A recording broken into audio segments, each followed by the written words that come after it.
Bonjour à tous et bienvenue dans ce nouvel épisode. Après avoir roulé sur les 4 routes vertigineuses de Bourdoisan, je continue mon périple en direction des merveilleuses routes du massif du Vercors. J'aurais pu dire le paradis des motards. Ce qui est sûr, c'est que je vais rouler sur l'une des plus belles routes de France et c'est pourquoi je vous emmène là-bas. Si vous souhaitez faire le même voyage, ce même tracé, ne pas vous prendre la tête avec les restaurants et faire des économies sur les hébergements, alors je vous propose de télécharger le roadbook complet sur le site. Il sera votre compagnon idéal pour ce formidable road trip de 7 jours. C'est sous un soleil radieux et avec un enthousiasme débordant que je m'apprête à démarrer cette excursion épique sur le massif du Vercors. Allez, il est temps de prendre du dénivelé sur de belles petites routes départementales pour rejoindre le premier point d'intérêt du jour. Je vous propose un saut dans le passé de plus de 8 siècles. Dernier vestige du château de Parisé, il n'en reste aujourd'hui qu'une tour en ruine. Elle domine la ville de Grenoble de 450 mètres et fait face à un impressionnant panorama sur les vallées de l'Isère, du Drac et aussi sur la chaîne de Beldon ici en face. Vous pouvez également observer le massif de la Chartreuse au nord de Grenoble. Encore plus loin, à 120 km à vol d'oiseau, il est même possible d'apercevoir le Mont Blanc par temps clair. Aujourd'hui, l'utilité de cette tour est qu'elle accueille un émetteur de télécommunications pour de nombreuses chaînes de télévision, de radio et de téléphonie mobile. Seules des hypothèses sont émises quant à l'origine du nom de cette tour. Si vous avez des suggestions à faire, je les lirai avec intérêt dans l'espace commentaire. Avez-vous déjà remarqué ce qui se dresse fièrement à près de 1500 mètres d'altitude et domine Grenoble et qui symbolise également l'entrée du Vercors? Ce sont ces 3 aiguilles rocheuses que l'on appelle les 3 pucelles. La curiosité m'a piqué, j'ai déployé les ailes de jumper et je l'ai envoyé en classe C1 jusqu'à atteindre son altitude maximale à tout de même 500 mètres depuis son point de décollage. Selon une légende, il s'agit des 3 filles du seigneur de Naves qui furent transformées en pierre par Charlemagne. Elles sont là depuis plus de 1400 ans, n'oubliez pas de les saluer quand vous passerez, peut-être qu'elles se réveilleront et vous feront le même signe. Waouh, waouh, waouh, une route carte postale comme j'aime si souvent le dire. Une excellente visibilité, de belles portions de ligne droite, agrémentées de nombreux virages et surtout des points de vue à foison. Vraiment, c'est une route de dingue que vous ferez durant la matinée du second jour. Au programme, 130 km de roulage que vous ferez en 2h40 et j'espère avec des conditions météo aussi clémentes. Dans cet épisode et le prochain, je vous parlerai d'éléphants et aussi d'ours. Non, nous ne sommes pas dans un zoo et pourtant je vais bien en croiser. Les ours, il y en a qui, au guidon de leur moto et au détour d'un virage dans les Balkans en Roumanie, croisent de grosses peluches bien réelles et d'autres, comme moi, moins courageux, en croisent sur ce rond-point joliment décoré. Je dois avouer que j'ai eu une grosse pensée pour ce voyageur hors pair.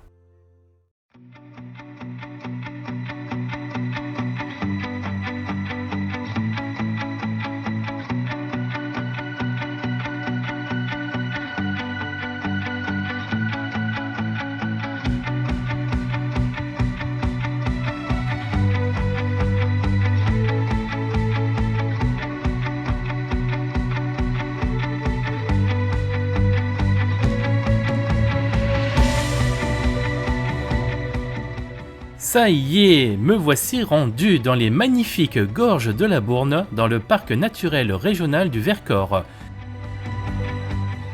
Ce sera l'une des nombreuses pépites que vous ferez durant cette seconde journée.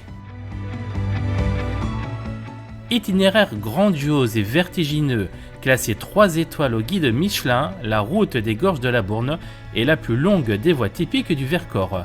Il a fallu attendre 1872, après 11 années de travaux titanesques, pour ouvrir cette route taillée dans la falaise. La route chemine en un parcours très agréable, agrémenté de points de vue magnifiques.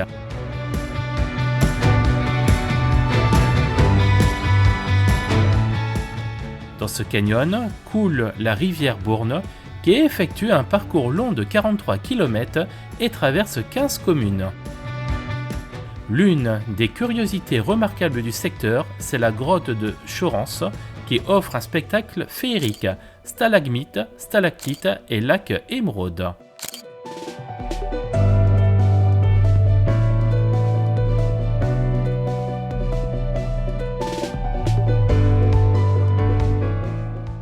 Vous quitterez temporairement ces incroyables gorges lorsque vous passerez sur le pont de la Goule Noire. Ne vous inquiétez pas, vous remettrez le couvert dès cet après-midi lorsque vous ferez la seconde partie des gorges de la Bourne. L'itinéraire que je propose dans le roadbook est réalisable en moto et une 125 cm3 suffit pour ce road trip ou même une voiture de taille standard.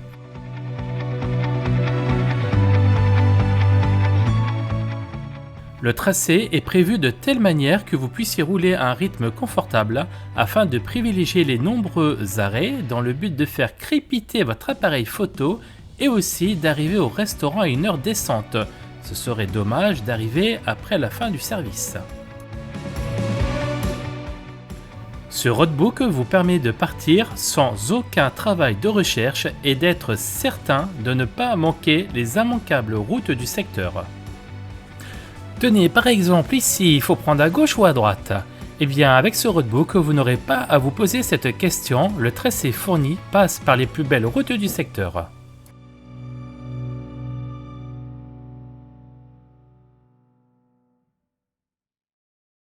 Allez, continuons de rouler sur cette magnifique route de l'Isère pour rejoindre l'exceptionnel canyon des Écouges. J'ai réalisé ce tracé début juillet et je suis étonné du fait qu'il y ait peu de trafic. L'immersion est exceptionnelle entre la végétation, les parois rocheuses, une route en bel état. C'est un vrai plaisir à l'arpenter au volant de cette confortable panne européenne.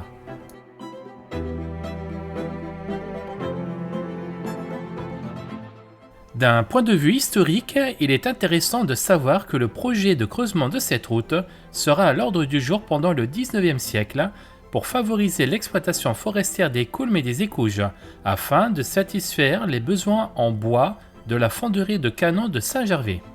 Ce n'est qu'en 1883 que cette route a été achevée.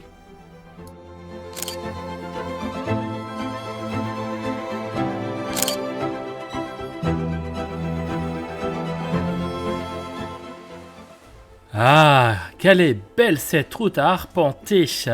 Et hop, un nouveau virage. Et regardez ce qui va vous attendre en sortie de virage. Une belle ascension, de nouveaux virages, de belles courbes. Et à gauche, waouh, un panorama exceptionnel. Vraiment, c'est un régal d'emprunter cette route.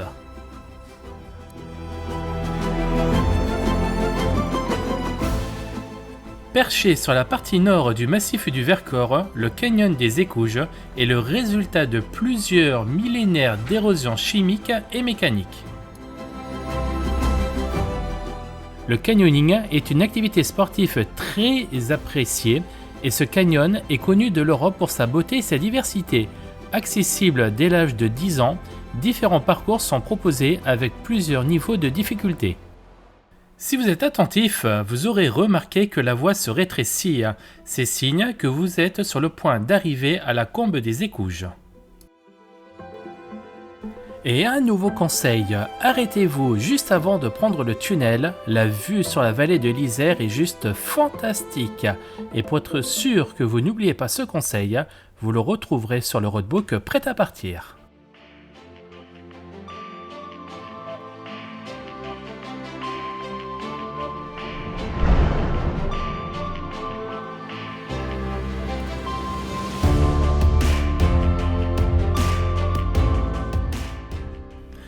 Pourquoi allez-vous devoir emprunter ce tunnel? Eh bien tout simplement que la route que vous voyez ci-dessous a été fermée en 2008 à cause d'un éboulement. Le canyon des Écouges a été creusé par la Dreven, rivière longue de 9 km et prend sa source au col de Romeyère. Ah, je crois que vous apprécierez beaucoup cette pause dans un endroit perdu. Vos yeux seront probablement attirés par une multitude de petites cascades, le tout dans un environnement rocailleux et avec de magnifiques couleurs.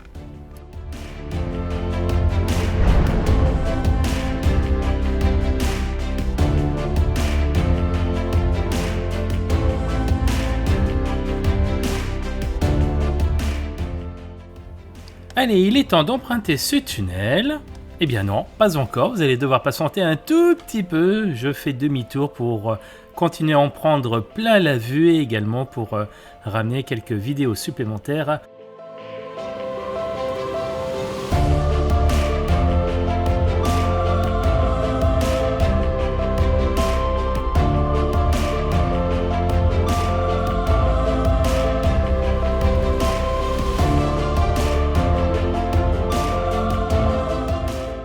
D'une longueur de presque 500 mètres avec une chaussée bidirectionnelle à une voie. C'est la raison pour laquelle 2 garages sont aménagés pour permettre les croisements. Ce n'est que récemment, en 2022, que le département a mis en place un éclairage innovant et s'adapte en fonction de l'usager qui emprunte ce tunnel.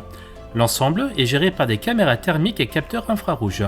Le tunnel sera donc éclairé uniquement sur détection de présence et comme le dit si bien Evelyne Delia, c'est bon pour la planète. Jusqu'en 2021, le franchissement de ce tunnel se faisait dans le noir le plus total. Tiens, ça me rappelle la séquence du tunnel du Galibier sur la route des Grandes Alpes, une séquence qui avait beaucoup plu. Allez, on va quitter ce tunnel et maintenant place à une magnifique petite route étroite à Encorbellement, au travers de la forêt des Écouges qui s'étend sur plus de 900 hectares.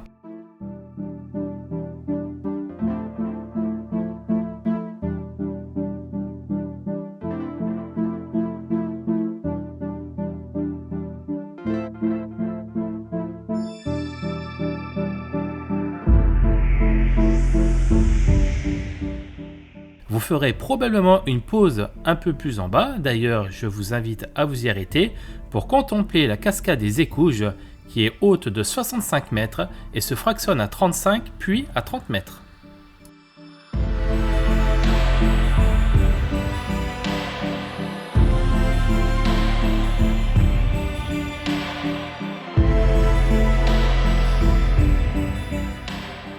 Si vous êtes adepte d'aventure, des entreprises vous proposent de la descendre en rappel. Avis aux amateurs.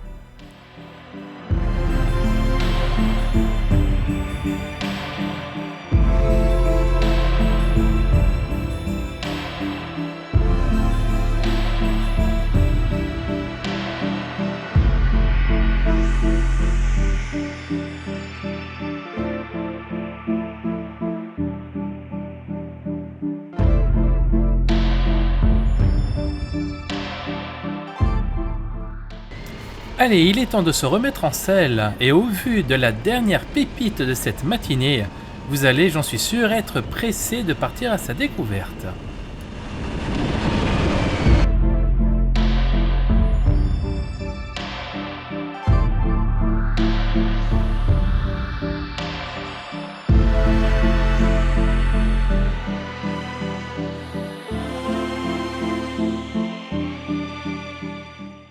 Je passe et vous passerez sur ce même tracé à travers un champ de noyers qui produit les noix de Grenoble.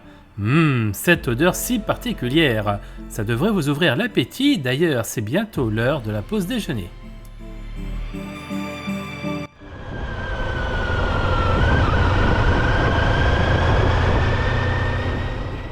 Nouveau poids lourd dans ce road trip de 7 jours, ce sont les gorges du Nant. Route tellement grandiose qu'il serait dommage de ne pas y passer. C'est justement parce que je ne souhaite pas que vous la ratiez que vous la trouverez dans le roadbook prêt à partir. Inscrite à l'inventaire des sites classés, les gorges du Nant font partie des plus belles gorges du Vercors. Ce canyon a été classé espace naturel sensible par le département de l'Isère en 2015. La Nant est également une rivière de Thaïlande, longue de 627 km. Et c'est aussi une rivière française qui est à l'origine de ces incroyables gorges. La route fut achevée à la fin du 19e siècle à peu près à la même période que pour le canyon des Écouges et des gorges de la Bourne. Elle a tout pour plaire aux motards, sinueuse, pittoresque par ses tunnels, ses corniches et ses paysages exceptionnels.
Cette route départementale est littéralement accrochée à la falaise.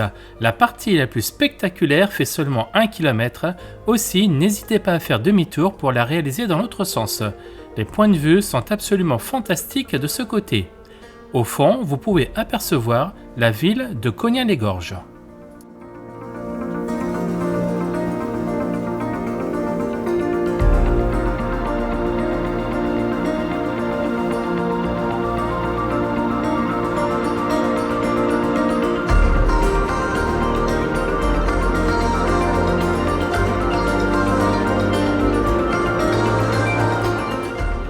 Alors certes, vous venez de quitter les gorges du Nant, mais regardez ce qui vous attend après une belle route sinueuse avec quelques petites lignes droites.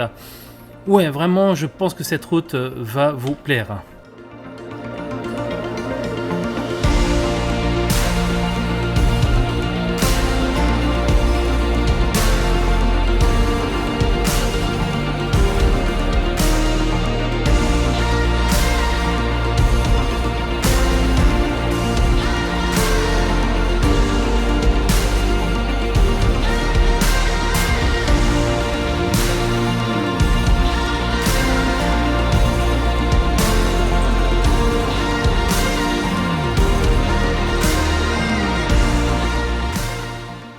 Vraiment un grand merci à Dame Nature de nous offrir d'aussi beaux paysages. Pour l'heure, il est temps de se remplir l'estomac. Vous trouverez 3 établissements de qualité dans le roadbook. Pas besoin de faire des recherches, laissez-vous simplement guider par ce livret de plus de 50 pages pour ces 7 jours de road trip. La suite est à découvrir dans un futur épisode avec un survol exceptionnel de la Combe Laval. Merci de votre intérêt et surtout, restez à l'écoute.